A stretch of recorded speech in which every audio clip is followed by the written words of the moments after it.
Number four, where are you going with it? I'm hoping for you to say the Packers and just throw everything, just completely start us off with complete chaos.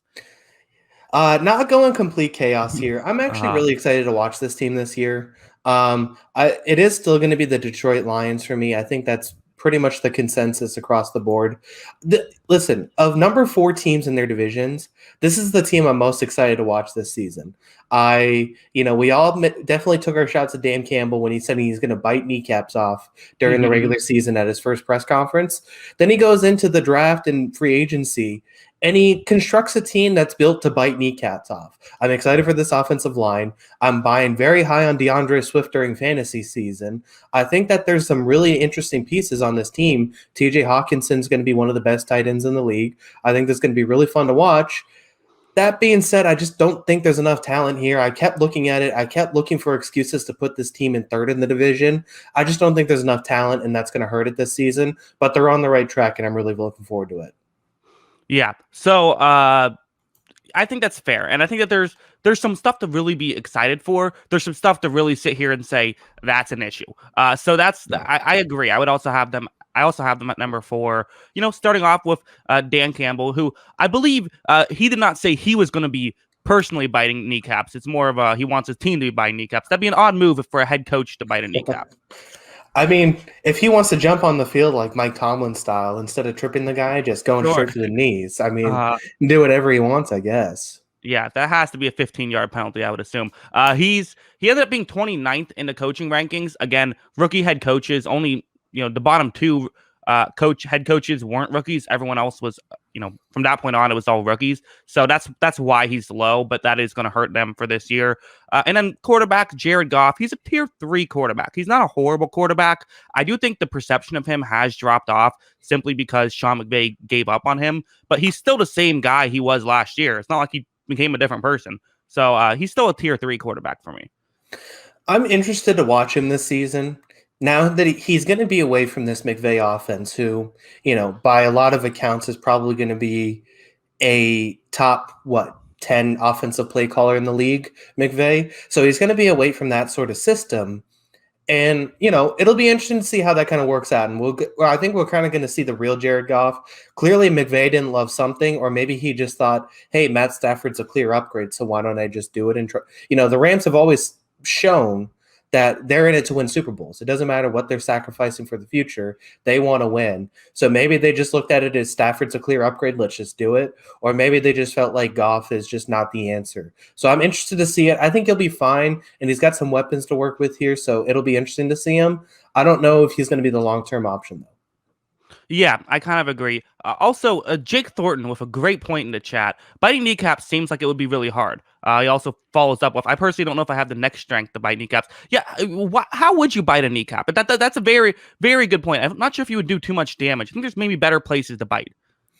Dan Campbell, come on the pod and explain it to us. I want to know.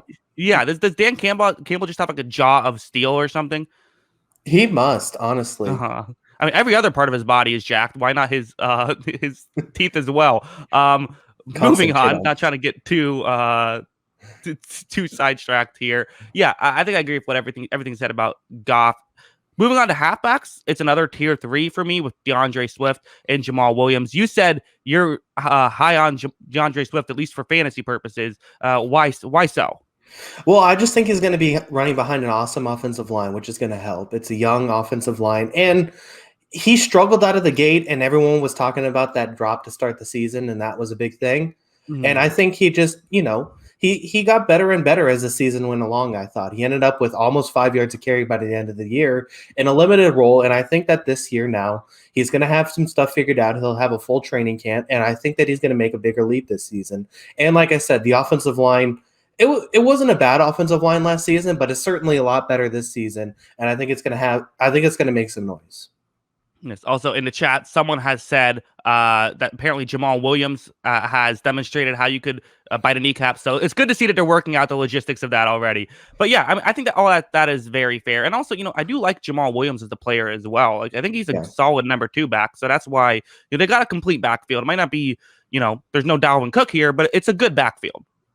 Yeah, no, I think it's a good backfield, and Jamar Jefferson's a guy I like too. So there's guys on this roster that I really like. I think they're going to be able to cycle a lot of these guys in and make some plays. Yeah, sorry, I was blowing my nose. Got caught in the middle. Yeah, I think I agree. Let's go to one of the real. There's two glaring issues I have in this football team. The first is the wide receiving core. This was Mhm. the 32nd ranked wide receiving core, according to me, with Tyrell Williams maybe being the number one guy and Brashad Perriman maybe being the number two guy. You also have a Quentin Cephas, who is fifth rounder entering his second year. You have they drafted Amon-Ra St. Brown, and they added Geronimo Allison, who has a great name, not necessarily the best outside of that. Their clear number one option is TJ Hawkinson, and they do have Darren Fells, so their tight end group is good, but the real lack of wide receiver talent and kind of what I've talked about is I care a lot about wide receivers and coverage, and this is not a great wide receiving core. Yeah, so the issue is that we saw an offense last season with Brashad Perriman as the number one option. It wasn't very pretty. So, No. I mean, listen, you can look at this and say TJ Hawkinson is the number one option. And he could be, and I think he is going to be this season. I think he could have a big year. It's just going to be, what is his ceiling going to be, especially with the guys around him not giving him a lot of space over the middle. I think it'll be interesting to see. The one sleeper here, I think, could be Quintez Cephas. He had a really weird college stuff going on, including like accused of stuff and Okay.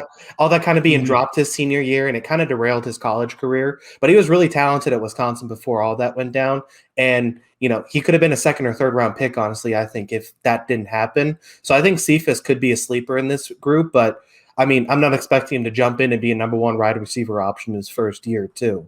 So I think that's going to Mhm. be a difficult thing, and it really just comes down to, can Hawkinson make the leap to, like, if he can hit like a Darren Waller kind of level this season, maybe then like you feel a little better about this group. But at the same time, we'll see.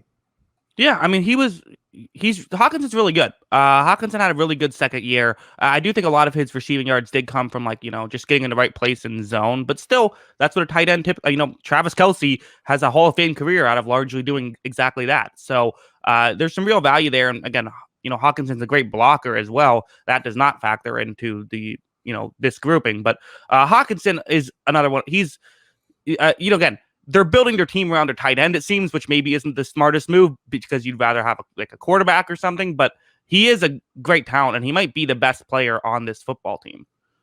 Yeah, I mean, I think the one thing I'm interested about with this Lions team is there's kind of the foundations here. As part of your algorithm says, offensive line and defensive line aren't the biggest predicators to success, but you still Mm-hmm. need and this is the same thing. It's like buying a house. You want the solar panels, you want, all the interesting stuff to a house, but all houses still need a foundation, and they're starting with that stuff, and they're starting with that foundation. It's going to take a little more stuff to kind of move along before this team can be competitive, I think, and they're going in the right direction. Yeah, so they're getting a car that has a nice engine instead of going on Pimp My Ride with a car that's about to die any day now. There's no PlayStation 3 in the trunk of the car like Pimp My Ride. Right, exactly. Actually, Pimp My Ride would be a PlayStation 2. That's how old that show is. Yes, okay. Join us next week for our Pimp My Ride recap. They should bring that back. I mean, honestly, I'd be about it. Just find like Yeah. these like old minivans and just Yeah, why not? Sure. Let's talk about that foundation, the offensive line. It's really how I like to build an offensive line, where they're getting the tackles in center, and then guards you can find, solid pieces. So you have Taylor Decker, and obviously they drafted Penei Sewell. You also have Frank Ragnow as the center. So all of that is fantastic. The guards, you get a bit of a drop off with Jonah Jackson, and it's a Hawaiian name. I think I'm not even going to try to. I meant to do this before the show and figure out how to pronounce it. I forgot to do that. Vaitai is his last name. It's one of those very long first names, but again, he's solid as well. This actually just missed tier 1 for me. Top 5 make tier 1. It was number 6, so tier 2, but a very good offensive line.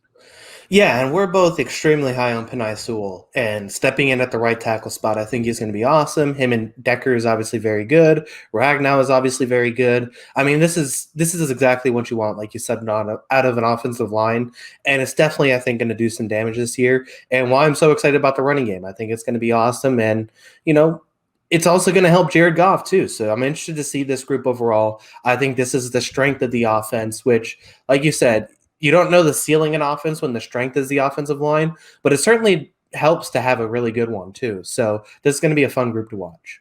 Well, this is probably the way that they view their offense working. I have it as the 23rd best offense due to this system. But the way that, again, maybe part of the system where it could fail is the fact that, these things aren't played on paper. And if you have a strategy, you can get more or less wins due to it. And I think that their clear strategy is going to be run the ball often, take advantage of this offensive line, take advantage of a solid halfback room, let Jared Goff then go to play action where you can kind of have guys sit down in zone coverage like TJ Hawkinson. You don't need necessarily guys to win in one-on-one coverage. I still think that enough of the game is, at a certain point, it's going to come down to you're going to have a guy win one-on-ones, but at least you can move the ball down the field that way. Yeah, no, I agree 100%. I think that, if Cephas, turns out to be, has a really good rookie year and just puts it together, then this could be a pretty darn good offense. I just don't know if it's ever going to hit like a top 10 level this season until they make some clear upgrades. Yeah, I think that's fair. We'll go on to the defense. Another 32nd overall ranking for them is in their coverage unit, and it's tough when you have multiple the two things I say are underrated, coverage and wide receivers. Well, I have them as worst in the league in both. Jeff Okudah is the big question mark.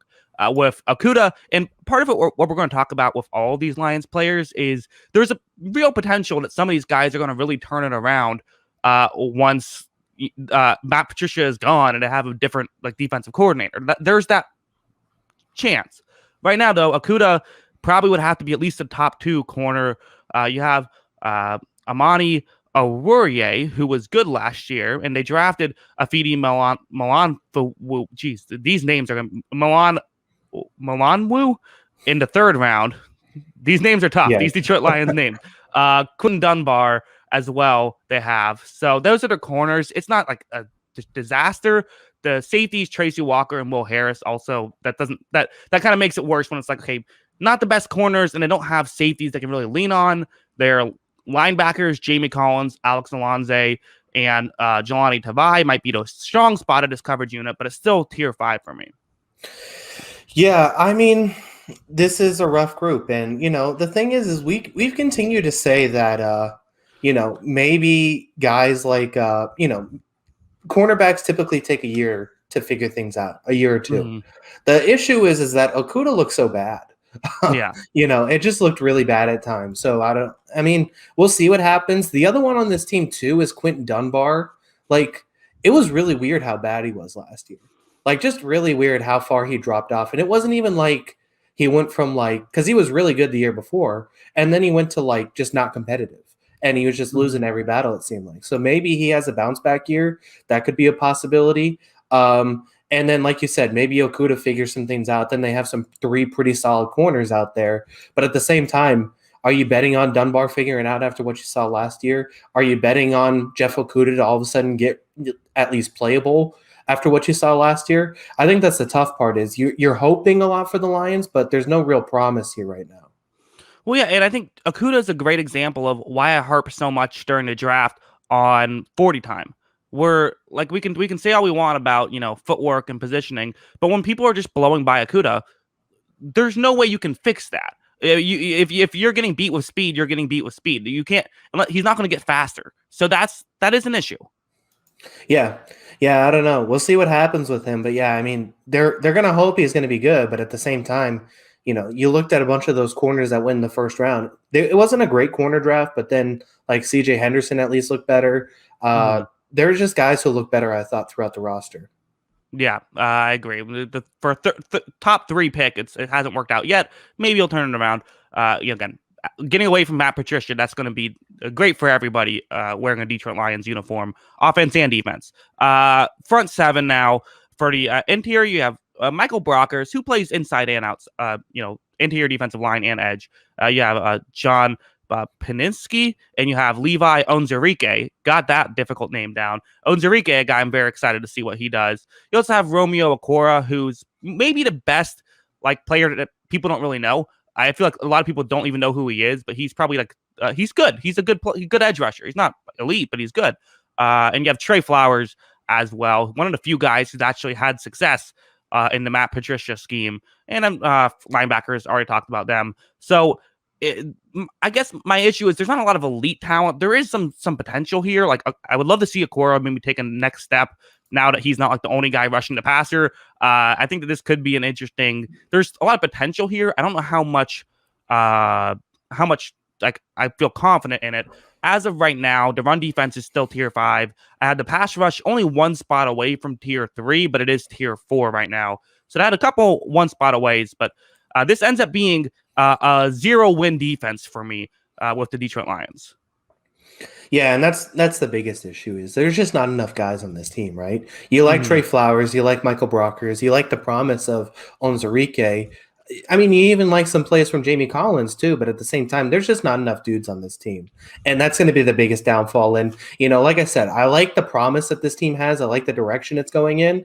It's just going to take more drafts. It's going to take more times at the wheel, basically adding talent to this team because so much damage was done with the past regime. So I think give this team a couple of years and it'll be fine. But yeah, I mean, this group just looks rough, honestly. I think, Flowers and Brockers can be, interesting and could kind of have good games together. But at the same time, I don't think they can carry a defense. Yeah. Well, and again, kind of what I always talk about is I don't care if it's great if you can get pressure consistently, but if guys are getting open consistently, it doesn't do as much as you think it would. So that's kind of the issue. Again, I know 0-win defense sounds weird because they have a tier 4, but there's no advantage from having a tier 4 to tier 5. Those end up giving you the same amount of wins. So yeah, I mean, I do think that there is some upside. And I think that this is something I could see myself at the end of the season saying, you know what, I got that wrong. Their defense was better than 31st in the NFL, only ahead of the Texans because they had all tier 5s. But just because of, again, the coaching change. But I have to see it to believe it. And I still do stand by talent does win out. Even talent can overcome bad coaching. But I'm not sure if it can overcome horrible coaching. And that is what happened. I can't stress enough how bad current New England Patriots coach Matt Patricia was last year. Yeah, I mean, it was rough. And yeah, it's just it's going to be an interesting situation. Like I said, I think the one thing is I could just see this as a team I enjoy watching. I'm going to have Sunday ticket and I'm going to need that fourth corner game basically on my TV. I wouldn't mind putting a couple Lions games on this year just because I'm interested in seeing this team. I can see them grit out a couple 2019 victories. I kind of see this team doing that and kind of doing it to maybe a 4 or 5 win season. I just don't see it doing any better than that this season until they add some more talent to the team. Yeah, so despite the fact that the Lions have 4.39 wins on their offense, they end up with only 4.1 total wins. They go negative because of the coaching brings them down. They do have Randy Bullock as a tier 4 kicker as well. So that's the Detroit Lions.